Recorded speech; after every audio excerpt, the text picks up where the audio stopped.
So you're selling your home. You got a great offer on the property. You've talked through the terms with your listing agent. You've signed on the dotted line. Congratulations, you are under contract. But what happens next? Where can a deal fall apart at this point?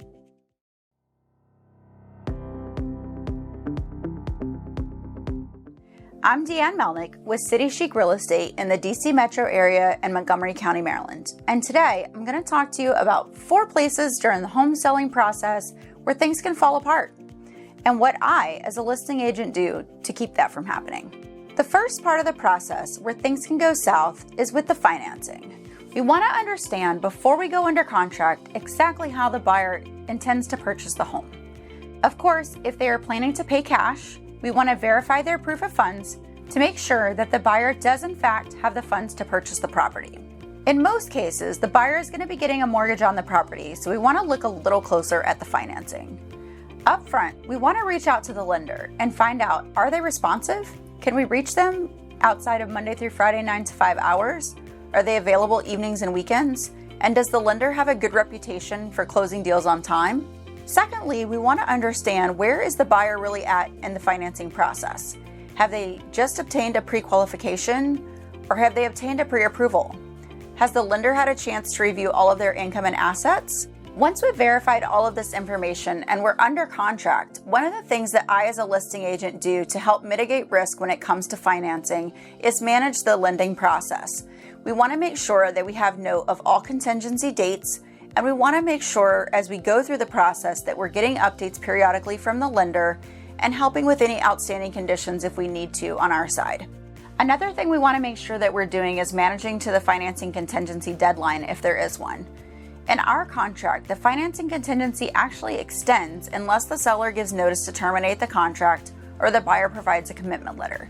We want to make sure that we get that buyer's commitment letter on or before the date of the end of the financing contingency so that we know we're on target for a smooth closing.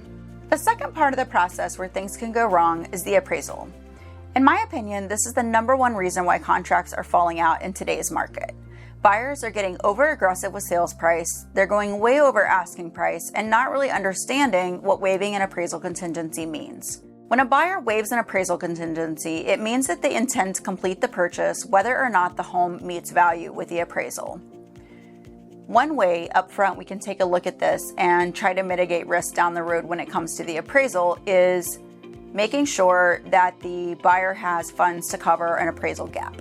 So we reach out to the lender and verify the buyer's funds to close. We want to make sure that they have the appropriate amount of money for their down payment, closing costs, as well as any appraisal gap that may arise. Another thing that we can do to help with the appraisal is to meet the appraiser on site and provide them with a packet of information about the property, comps we use to set the asking price, and any recent upgrades and updates that have been done to the house. The third area where things can fall apart is a home inspection. Of course, right now we're seeing a lot of cases where buyers are waiving home inspections, but many are still doing pre-inspections or walk-in talks before an offer is ever submitted. I have a list of things that I provide to my seller to help them prepare a home for an inspection. Most of them are small items. Is everything accessible? Can you reach the HVAC and water heater as well as the breaker panel for the inspector to take a look at it? Also, I encourage my clients to go through, change air filters, make sure all light bulbs are working, all the small things that can set off a buyer and make them think that the house is not properly maintained.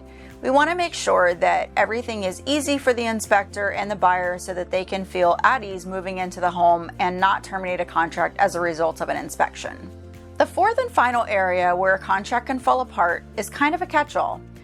In this area, we have a mandatory review period for any home that is in a homeowners association or condo association, and it's a document review period. So in Maryland, with a homeowners association, you have 3 days to review those documents. With a condo association, you have 7 days.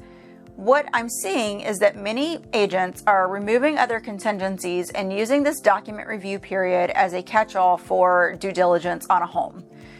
Of course, they will have had to write into the contract that they are wanting to do these inspections for informational purposes only, but I'm still seeing cases where buyers have terminated contracts on the basis of condo documents when in fact there was a bigger issue going on. One of the ways that I, as a listing agent, try to prevent this from becoming an issue down the road is requesting homeowners association and condo documents as soon as a property is listed. We know in this market that things are not sitting around for long, so the time between contract and closing is typically fairly short.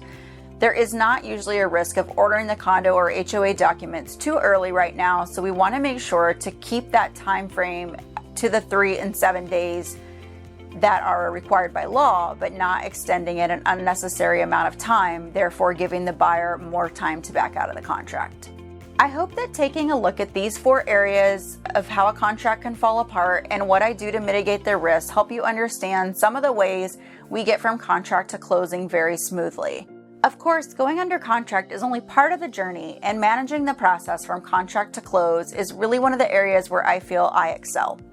I really try to help my sellers feel at ease and mitigate risk for them so that we don't run the risk of a buyer backing out once we're under contract and we have a smooth closing process. Thanks for watching this video. Again, I'm Melnick with City Chic Real Estate.